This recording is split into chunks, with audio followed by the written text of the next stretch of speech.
মনে রেখো বান্দা, দুনিয়া নিয়ে ব্যস্ত হয়ে গেলা। আল্লাহকুমুত তাকাসুর, দুনিয়া বাড়ানোর নেশা তোমাদেরকে আমি আল্লাহ থেকে, ইবাদত থেকে গাফেল করে দিল। হাত্তা জুরতুমুল মাকাবির, মনে রেখো এরই মধ্যে একদিন তুমি পৌঁছে যাবে কবরস্থান। মনোযোগ দিলেও মরে যাইবা, অমনোযোগ হইলেও মরে যাইবা, সেজদা দিলেও মরে যাইবা, নাফরমানি করলেও মরে যাবে। ইব্রাহিম নবীরও মৃত্যু হয়েছে, নমরুদেরও মৃত্যু হয়েছে, মুসা নবীও ইন্তেকাল করছে, ফেরাউনও কি করছে? তার মানে অনুগতও থাকে নাই, অবাধ্য থাকে নাই, চলেই যাবা। তবে কাল্লা সাউফা তা'লামুন, আল্লাহ বলেন অচিরেই কবরে আমি আল্লাহ তোমারে জানায় দেব, বুঝায় দেব আমার এক এক নাফরমানির শাস্তি আমি দেখায় দেব। হাদিসের মধ্যে আছে আল্লাহ নবী সাল্লাল্লাহু আলাইহি সাল্লাম সাহাবীর কবর দেখে, খালি কবর, একদিন এক সাহাবীর জানাজা পড়তে গিয়ে জানাজার আগে নবীজি তার খালি কবরটা অনেকক্ষণ তাকাইয়া খুব কাঁদছে, খালি কবরের দিকে তাকাইয়া। তো সাহাবীরা বলেন আমরাও নবীজির সাথে খুব কাঁদলাম। এরপরে কান্দা শেষে নবীজি চোখ মুছে বললেন লিমিসলি হাযা ফাআইদু, আমার সাহাবীরা এমন কবরের জন্য তোমরাও প্রস্তুতি নাও, তোমরাও প্রস্তুতি নাও, আইদু, রেডি হও সাহাবারা, এই নিশ্চিত এই কবর কাছে তোমারে পৌঁছানোই না। চলো জ্যান্ত মানুষ, হাসি খুশি মানুষটা পলকের মধ্যে নিস্তব্ধ হয়ে যায়। কি আশ্চর্য বিষয়।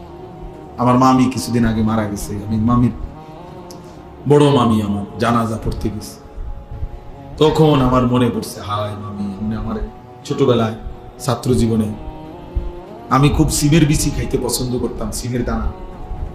আমার মামি তরকারি রাঁধলে, সিমের তরকারি রাঁধলে সিম এগুলো আলাদা নিয়ে বাটিতে আবার একটা একটা করে দানা খুলতো, খুললা দানাগুলো খুললা আমরা একসাথে মুঠ করে কত সময় মামি আমার এই সিমের দানা দিছে খাইতাম।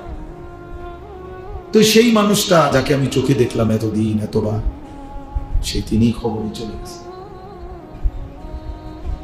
খবরে চলে গেছে। কি ব্যস্ততম জিন্দেগি ছিল, বড় সংসার ছিল, সব ছেড়ে চলে গেছে। এমনই তো। তাহলে মৃত্যু আমাদের জন্য নিশ্চিত যে আমাদেরকে থামায় দিবে।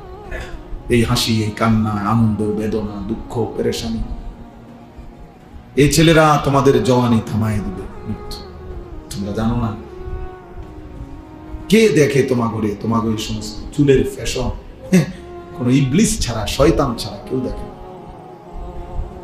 অনেক ছেলে আসছো, গায়ের মধ্যে বোঝা যায় গেঞ্জি গায়ে, খেলোয়াড়ের গেঞ্জি, ক্রিকেটের গেঞ্জি, সদর বদর আর কি গায়ে দাও, কি পড়ো, কি মুসলমান, কি মা বাপ, কিচ্ছুর খবর না। মুসলমানের আখলাক জিজ্ঞাসা করেন, নামাজ পড়ছে কয়জন? এশার নামাজও পড়ে নাই, মাগরিবের নামাজও পড়ে নাই। এই নির্লজ্জ বেহায়া, এত বড় বেশরম কেমনে মসজিদে বলবো? জিজ্ঞাসা যে তোর কলিজার মধ্যে একটা ভয় লাগলো না? আল্লাহর ঘরে কেমনে বসলি নাফরমান, সেজদা ছাড়া?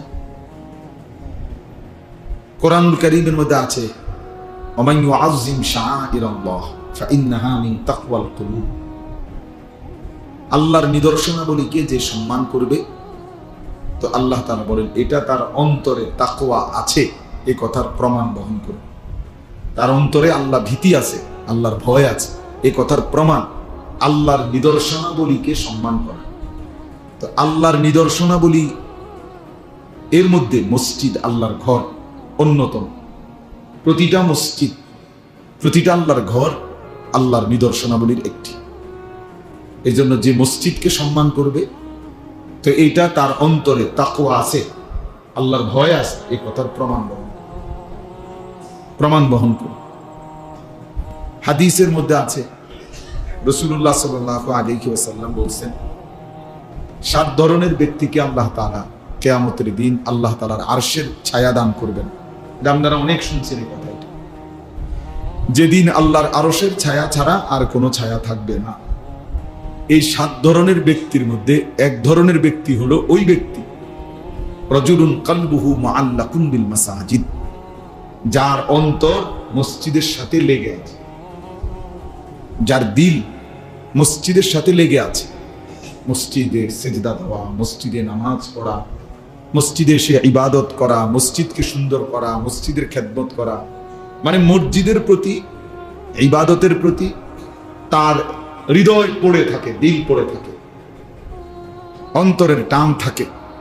আল্লাহ নবী সাল্লাল্লাহু আলাইহি ওয়াসাল্লাম বলছেন, এটা প্রমাণ করে যার দিলের মধ্যে এরকম আছে, তো তাকে আল্লাহ তাআলা আল্লাহর আরশের নিচে ছায়া দান করে।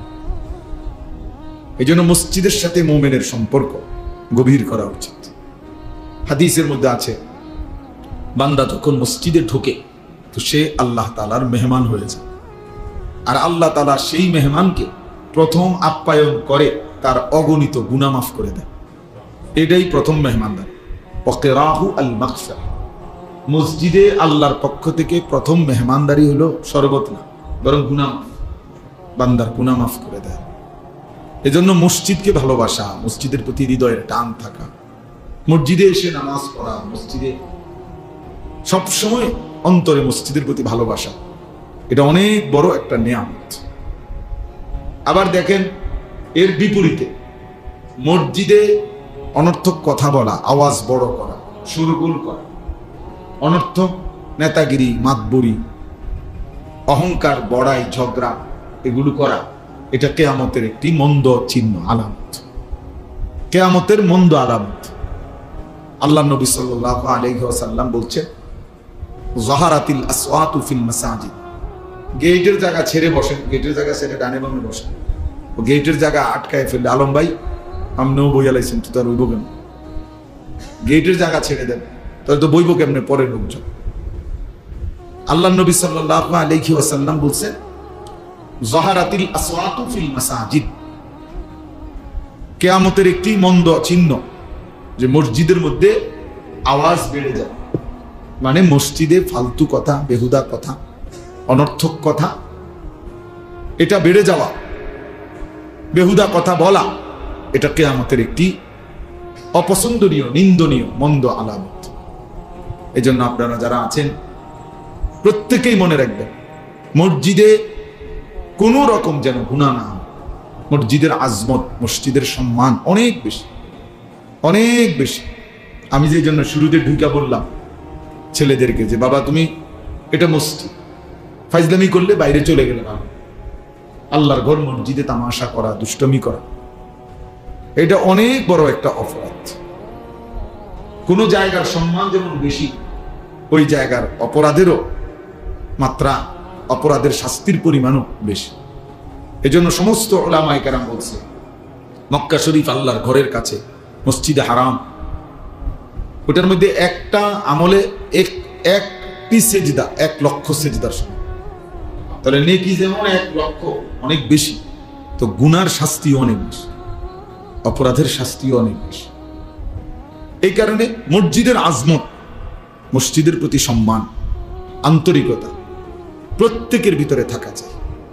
আমরা আমাদের সমাজে এ ব্যাপারে যত্নবান কম, অনেক যত্নবান। অনেক মসজিদে কিশোর বয়সী ছোট বাচ্চা, 14-15 বছর হয়ে গেছে এমন ছেলে পেলেও এত দুষ্টামি করে, এত কথাবার্তা, এত তামাশা, মস্কারি, ঠাট্টা, দোতলায়, নিচতলায়, বারান্দায় ফাইজলামির একটা মানে আখড়া বানায় ফেলে। জুমার বয়ান হয়, ইমাম সাহেব বয়ান করে, আর কিছু দুষ্ট ছেলে পেলে আছে পুরাটা টাইম যন্ত্রণা দেয়, কষ্ট দেয়। আহা, অপদার্থ সন্তান জানেও না যে আল্লাহর ঘরের আজমত কি, কেউ তারে কোনোদিন শিখায়ও নাই যে আল্লাহর ঘরের সম্মান কি। অথচ টেলিভিশন দেখতে বসলে মা বুঝাই দিছে যে সাবধান, কথা বলবা না, চুপ থাকো, বাবা শিখাই দিছে। টেলিভিশন দেখলে, নর্তকীর নাচ দেখলে চুপ করায় দেয়, কিন্তু আল্লাহর ঘর মসজিদে আমাদের অনেকের চোখের সামনে বাচ্চারা, একেবারে ছোট্ট মাসুম বাচ্চা বাদ দিলাম, ও বেচারা একেবারেই ছোট, 12 বছরের ছেলেটাও ছোট, 14 বছরের ছেলেটাও ছোট, তো ওই যে বান্দরামি করে, দুষ্টমি করে, ওই যে একটা শব্দ শোনে না, তো সে শিখবে কোত্থেকে? শিখবে কোত্থেকে?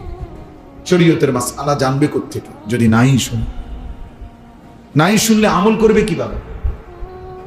আমল তো তখনই আমল হয় যখন তা এলম অনুপাতে হয়। কোরআন সুন্নাহর ইলম অনুপাতে হলে সেটা আমল হয়। এমনিতে আপনার মন মতো আমল করলে, নিজের ইচ্ছা মতো, এই যে আপনাদের মাঝ বয়সী বয়স্ক অনেক লোক আছে, হাজার বললেও কোটিবারও যদি বলে, যদি ফাও ধরে, তারপরও উনি উনার সূরা কেরাত শুদ্ধ করবেন। কিছু বয়স্ক লোক আছে এমন গোয়ার, যে মানে বুঝে যে উনার সূরা অশুদ্ধ, দোয়া কালাম অশুদ্ধ, কিন্তু দুনিয়া কোনো কথা দিয়া ওনাকে এটা বুঝানো যায়। কোন ইবলিস ওনাকে কলিজার ভিতরে বুঝাই দিচ্ছে যে অসুবিধা নেই, আল্লাহ ভরসা, এই যে এরূপ ভরি এরূপ, এটা অন্য কেউ বুঝাই দিচ্ছে তার কলজে, যে মাইতো না যে হুজুরা কইবই আল্লাহ ভরসা। এখন আল্লাহ বলছি কিনা আপনারা বলেন, যে আল্লাহ যদি বলে, আপনারা শুনছেন যে আল্লাহ বলছে যে বান্দা তুমি ভুলের উপরে, মিথ্যার উপরে, ভুলের উপরে মৃত্যু পর্যন্ত থাকো, আমি ভরসা, এটা আল্লাহ বলছি। তো তো আমাদের কে ভরসা দিল? আপনার এই ভরসাটা দিল আফসুসের ব্যাপার, আফসুসের ব্যাপার। 60 বছর 50 বছর হয়ে গেছে, এই কথাটুকু বোঝে না যে আমার সূরা, আমার কেরাত, আমার দোয়া, আমার তাসবিহ, আমার আত্তাহিয়াতু, আমার দুরূদ শরীফ, আমার দোয়া। ওই ছেলেরা হয়তো এখন ঢুকো, পরে যে সময় একটা পোটলা দিব ওই সময় ঢুকো না, আসো এখন আসো, পরে আর কাউরে ঢুকতে দেওয়া হবে না। হ্যাঁ, কিছু খবর নেয়, মনে করেন কিছু আছে খবর নেয়, কিছু দিবনি। এবার যদি রাত 2টাও বাজে ঘুরবো, বুঝলেন? যদি রাত 2টাও বা সারা রাতও লাগে, তারপরও ঘুরবো। আফসুস, মানে জীবন মানে শুধু এই 2টা বিরিয়ানি, 1 প্লেট খিচুড়ি, 2টা জিলাপি, এই জিন্দিগি। আবার আগের মতো তামাশা, আগের মতো বেনামাজি জিন্দিগি, আগের মতো অসভ্যতা। আসলো কেন পৃথিবীতে? মরবেই বা কেন? করবেই কি? কিচ্ছু জানেন, কিচ্ছু জানেন। আফসুস হয়েছে ওই জীবনের উপরে, আফসুস যে জীবন জানে না আমি আসছি কোত্থেকে, আমার করণীয় কি, কেন আসলাম, কি করছি। জীবনের যার কোনো লক্ষ্য উদ্দেশ্য নাই, গন্তব্য নাই, মঞ্জিল যে চেনে না, আমি যাব কোথায়, পৌঁছবো কোথায়, থামবো কোথায়, এটা যার মধ্যে জানা নাই, ওই বাস্তবিক অর্থেই মনে রাখেন ওই কোনো মানুষ, ওই জন্তু জানোয়ার। কোরআন বলছে ওকে জানোয়ারই বলছে। জানোয়ারেরই কোনো নির্দিষ্ট টার্গেট নাই, তার দরকারও নাই। টার্গেট দিয়ে করবো কি? কোনো গরু, ছাগল, কুকুর, বিড়ালে টার্গেট দিয়ে করবে কি? তার তো কোনো হালালও নাই, হারামও নাই, জায়েজ না জায়েজ কিছু নেই, তার জন্য কোনো বিধান নাই, দিন নাই, শরীয়ত নাই। কিন্তু ইনসানের জন্য বিধান আছে, হালাল হারাম আছে, জায়েজ না জায়েজ আছে, করণীয় বর্জনীয় আছে। কারণ তার জন্য আখিরাত আছে, তার জন্য হিসাব আছে, তার জন্য বিচারের মাঠ আছে, তার জন্য আমলনামা প্রস্তুত হচ্ছে, তার আমলনামা মিজানের পাল্লায় ওজন হবে, তাকে ফুলসিরাত পার হইতে হবে, তাকে জান্নাত কিংবা জাহান্নামে যেতে হবে। এটা গরু ছাগলের নাই, এটা জন্তু জানোয়ারের নাই। তাইলে সোজা হিসাব, যে তার হালাল হারাম বুঝে না, জায়েজ না জায়েজ বুঝে না, করণীয় বর্জনীয় বুঝে না, তো সে বাস্তবিক অর্থে কোনো মানুষ, সে জানোয়ার, সে হাইওয়ান, যার মধ্যে কোনো তামিজ নাই, মানে পার্থক্য শক্তি নাই, পার্থক্য শক্তি। তাইলে বাবা বলতেছিলাম আল্লাহর ঘর মসজিদের কথা বলছি।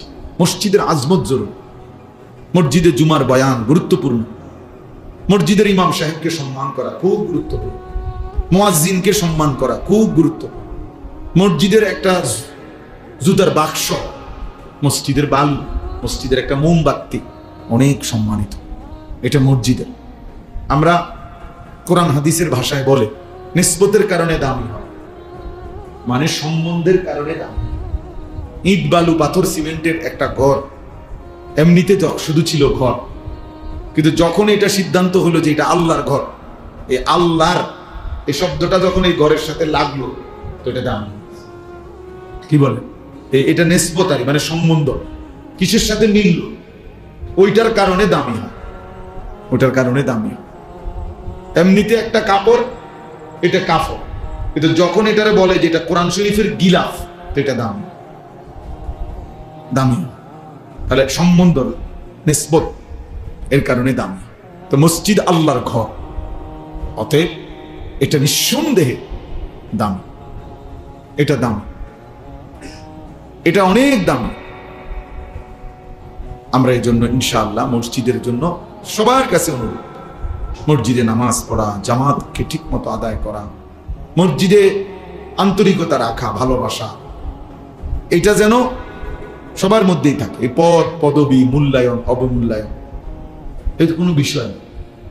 অমুকের সভাপতি বানাই দেব, আমনে তারে দিয়ে দেন সভাপতি, বলে তুই সভাপতির আব্বা, তুই সভাপতি 14 গোষ্ঠী যা, তুই নিয়ে সভাপতি, তোর সভাপতি নিয়ে তুই সিরা খাবি, তোর সেক্রেটারি নিয়ে তুই কি করবি, আমি বিজয় খাবি।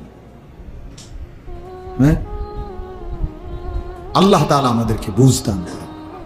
আখিরাতে ইন্নাল্লাহা লা ইয়ানজুরু ইলা সুওয়ারিকুম ওয়ালা ইলা আজসামিকুম, নবী সাল্লাল্লাহু আলাইহি ওয়াসাল্লাম বলেন হাশরের ময়দানে নিশ্চয়ই আল্লাহ তাআলা তোমাদের চেহারা দেখবেন না, তোমাদের শরীর দেখবেন না, ওয়ালাকিন্নাল্লাহা ইয়ানজুরু ইলা কুলুবিকুম ওয়া আমালিকুম, বরং আল্লাহ তাআলা তোমাদের দিল দেখবেন এবং তোমাদের আমল দেখবেন।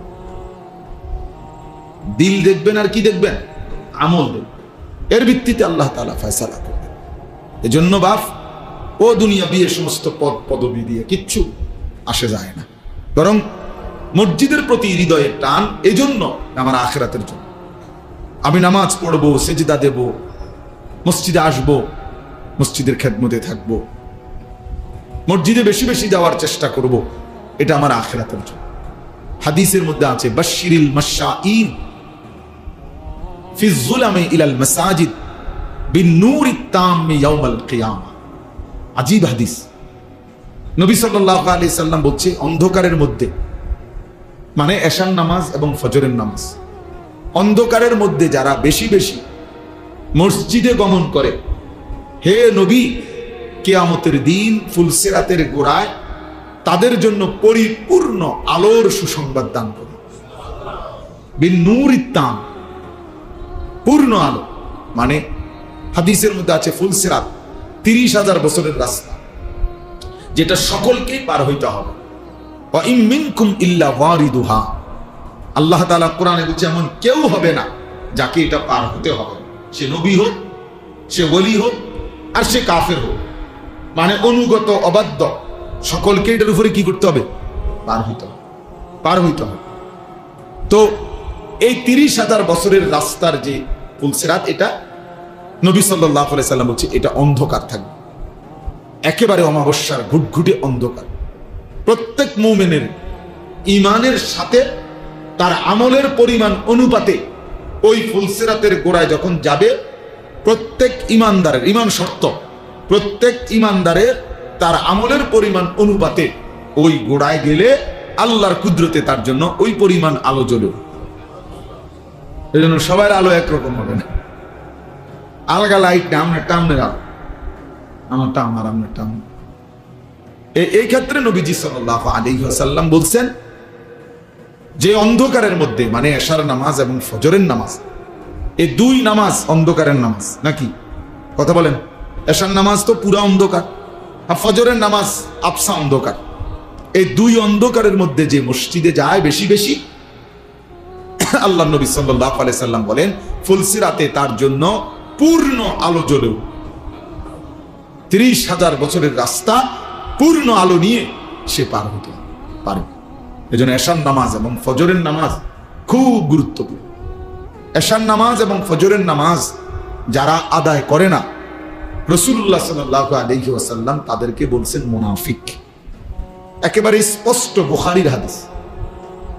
ওই অপদার্থ হলো মুনাফিক, যে অপদার্থ এশা এবং ফজরের নামাজ পড়ে না। এই দৃষ্টিতে আপনাদের আমাদের অসংখ্য সন্তান, অসংখ্য মুসলমান যারা প্রতিনিয়ত ফজরের নামাজ পড়ে না, এদেরকে বলে রেখেন যে প্রত্যেকেই যেন ভোটার আইডি কার্ড, জন্ম নিবন্ধন সনদ এবং পাসপোর্ট যেখানে ধর্মের পাশে ইসলাম লিখছে এটা যেন চেঞ্জ করে, বরং এটা যেন শুধরাইয়া লিখে নেয় এফিডেভিট করে যে আসলে আমি মুসলমান না, আমি মুনাফিক। কেন? আমি ফজরের নামাজ পড়ি না।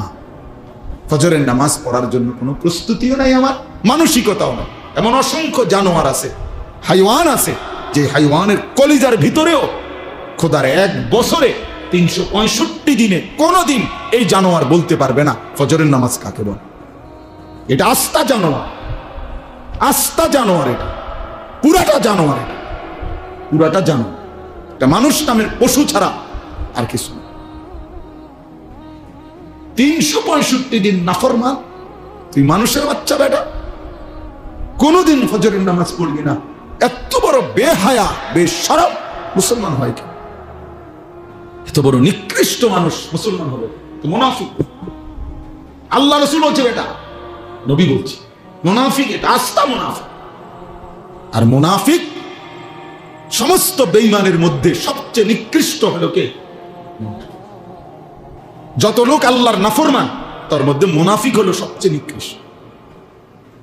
হযরত আব্দুল্লাহ ইবনে ওমর, হাদিসে আছে, নবীজির বিখ্যাত সাহাবী আব্দুল্লাহ ইবনে ওমর রাদিয়াল্লাহু তাআলা আনহুমা, তিনি বলছেন, নবীজির জামানায় আমরা মুনাফিক চিনতাম এশা এবং ফজরের জামাতে অনুপস্থিতি দেখি। হাদিস এটা। উনি বলেন, আমরা চিনতাম মুনাফিক কে আমাদের মাঝে, আমরা খুঁজতাম, বুঝতাম ফজর এবং এশার নামাজে অনুপস্থিত হতো। এই জন্য হযরত আব্দুল্লাহ ইবনে মাসউদ বলে যে রাসূলের জামানায়, সাহাবাদের জামানায় লজ্জায় শরমে যাতে দাগ না পড়ে যায়, চিহ্নিত হয়ে না যায়, এজন্য মুনাফিক যারা মুনাফিক ছিল বাস্তবিক অর্থে, তারাও রাসূলের জামানায় ফজরের নামাজ মিস করতো না। কারণ মিস করলে তো মানুষ করবে তুই মুনাফিক, অথচ সে বাস্তবিকে কি? মুনাফিক। কিন্তু মানুষ যাতে তারা না চিনে, না বুঝে, এই জন্য কি করতো? আমার মুসলমান নামধারী এই হাইওয়ান, মুসলমানের বাচ্চা, আর বাপ মুসলমান, তার মা মুসলমান, জানোয়ার একদিনও ফজরের নামাজ পড়ে। বাপেও ব্যাট খায়, ওটা বইয়া বইয়া বিড়ি গায়, চা দোয়ানে গপ মারে। আল্লাহর রহমতে আপনার দোয়ায় জিফুত একটা লাইন দিছে, কিতা লাইন দিছে? টিয়া ফাটা বিদেশ লাইন দিছে। টিয়া ফাটাইলে বুঝি লাইন হয়?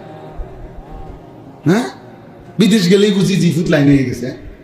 এটা বুঝি কত হইল? আর আমরা যারা দেশে এটা বুঝি কথা হল।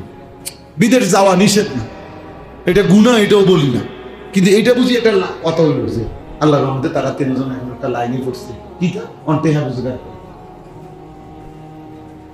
টাকা রোজগার করে, এবারে খুশি, মানুষের গপ মারে, চা দোয়ানে বইয়ে বই। হ্যাঁ, লম্বা লম্বা কথা, লম্বা লম্বা কথা। ভালো খাইতে পারতেছে, শেষ বয়স, আপেল খায়, মালটা খায়, চা খায়, বম খায়, গপ মারে, আর কি বাজার হইতেছে, খাইতে আছে, ফুতে টেয়া ফাটাইতে আছে। হালাল হারাম এত কিছু তো অনেক সময় আছে, হালাল না হারাম সেটা দরকার কি? আমার দরকার টাকা, আমার দরকার বাতে না। আস্তাগফিরুল্লাহ, আস্তাগফিরুল্লাহ। ভুলে গেলে চলবে না, আখিরাত নিশ্চিত, মৃত্যু আমাদের নিশ্চিত, কবর আমাদের নিশ্চিত, ভুলে গেলে চলবে। জাহান্নামের আযাব বড় ভয়ানক আযাব, বড় ভয়ানক আযাব। আল্লাহ তাআলা কোরআনুল কারীমে বলছেন, কাল্লা সাউফা তা'লামুন, বান্দা শোনো, মনে রেখো বান্দা, দুনিয়া নিয়ে ব্যস্ত হয়ে গেলা, আলহাকুমুত তাকাসুর, দুনিয়া বাড়ানোর নেশা তোমাদেরকে আমি আল্লাহ থেকে, ইবাদত থেকে গাফেল করে দিল। হাত্তা জুরতুমুল মাকাবির, মনে রেখো এরই মধ্যে একদিন তুমি পৌঁছে যাবে কবরস্থান। মনোযোগ দিলেও মরে যাইবা, অমনোযোগ হলেও মরে যাইবা, সেজদা দিলেও মরে যাইবা, নাফরমানি করলেও মরে যাবে। ইব্রাহিম নবীরও মৃত্যু হয়েছে, নমরুদেরও মৃত্যু হয়েছে, মুসা নবীও ইন্তেকাল করছে, ফেরাউনও কি করছে? তার মানে অনুগতও থাকে নাই, অবাধ্য থাকে নাই, চলেই যাবা। তবে কাল্লা সাউফা তা'লামুন, আল্লাহ বলেন অচিরেই কবরে আমি আল্লাহ তোমারে জানায় দেব, বুঝায় দেব আমার এক এক নাফরমানির শাস্তি আমি দেখায় দেব। হাদিসের মধ্যে আছে, আল্লাহ নবী সাল্লাল্লাহু আলাইহি সাল্লাম সাহাবীর কবর দেখে, খালি কবর, একদিন এক সাহাবীর জানাজা করতে গিয়ে, জানাজার আগে নবীজি তার খালি কবরটা অনেকক্ষণ তাকাইয়া খুব কাঁদছে, খালি কবরের দিকে তাকাইয়া। তো সাহাবীরা বলেন আমরাও নবীজির সাথে খুব কাঁদলাম। এরপরে কান্দা শেষে নবীজি চোখ মুছে বললেন, লিমিসলি হাযা ফাআইদু, আমার সাহাবীরা এমন কবরের জন্য তোমরাও প্রস্তুতি নাও, তোমরাও প্রস্তুতি নাও। আইদু, রেডি হও সাহাবারা, এই নিশ্চিত এই কবর কাছে তোমারে পৌঁছানোই না। চলো জ্যান্ত মানুষ, হাসি খুশি মানুষটা পলকের মধ্যে নিস্তব্ধ হয়ে যায়। কি আশ্চর্য বিষয়। আমার মামি কিছুদিন আগে মারা গেছে। আমি বড় মামি আমার জানাজা পড়তে গেছে। তখন আমার মনে পড়ছে, হায় মামি, আপনি আমার ছোটবেলায় ছাত্র জীবনে আমি খুব সিমের বিচি খাইতে পছন্দ করতাম, সিমের দানা। আমার মামি তরকারি রাঁধলে, সিমের তরকারি রাঁধলে সিম এগুলো আলাদা নিয়ে বাটিতে আবার একটা একটা করে দানা তোমার খুললা, দানাগুলো খুললা আমরা একসাথে মুঠ করে কত সময় মামি আমার এই সিমের দানা দিছে খাইতাম। তো সেই মানুষটা যাকে আমি চোখে দেখলাম এতদিন এতবার, সেই তিনি কবরে চলে গেছে। কি ব্যস্ততম জিন্দেগি ছিল, বড় সংসার ছিল, সব ছেড়ে চলে গেছে। এমনই